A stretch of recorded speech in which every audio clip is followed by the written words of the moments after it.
some of the words that come to mind: legend, larger than life, inspiration. Really the founding father of mixed martial arts. I mean, it's really hard to really put a label or one word on the name Bruce Lee because he was just that big.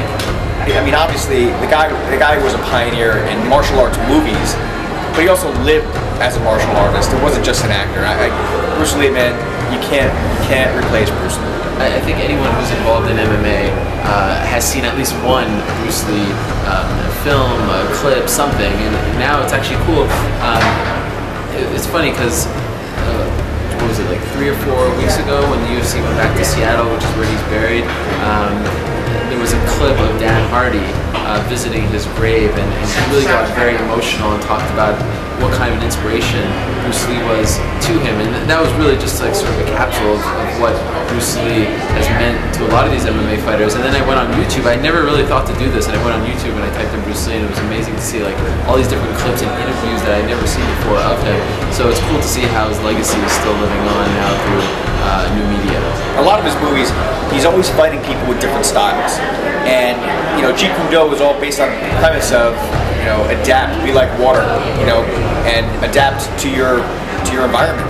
And if you're of the mindset where my style is better than your style, you're never going to adapt. You're never going to win that way. That's why mixed martial arts is so popular.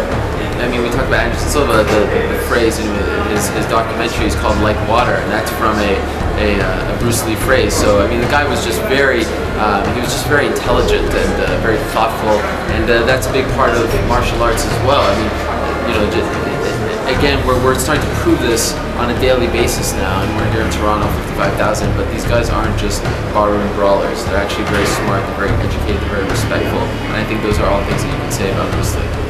Hollywood has not come up with another Bruce Lee.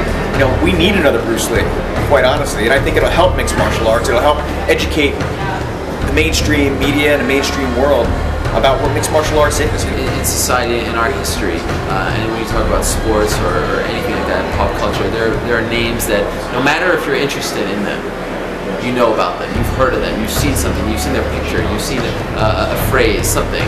Bruce Lee is one of those guys, and it's pretty cool that his spirit, even though he passed away many moons ago, his spirit still lives on. I think you know, through MMA and the UFC honors his spirit a lot. I mean, Dana's always wearing T-shirts, the fighters are always referencing Dan Hardy visiting his grave. A lot of guys went to visit his grave when they were in Seattle for that fight night show. So it's cool to see them really respect what he's done, and you know, I think his legacy is going to live on forever.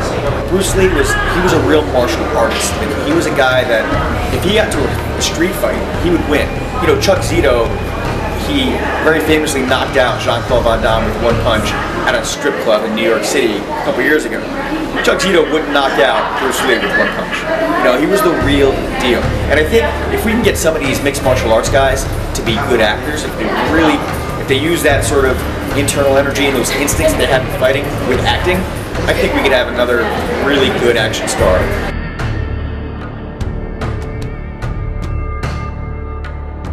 It would be fascinating to have a talk with Bruce Lee and ask him about the evolution of martial arts into MMA and how big MMA has become and how big martial arts has. The UFC and MMA has helped revive martial arts in North America, I think, and it would be interesting to see his take on it and whether he enjoyed it, and I have a feeling he would, but who his favorite fighters are, all that stuff. Can I have an autograph?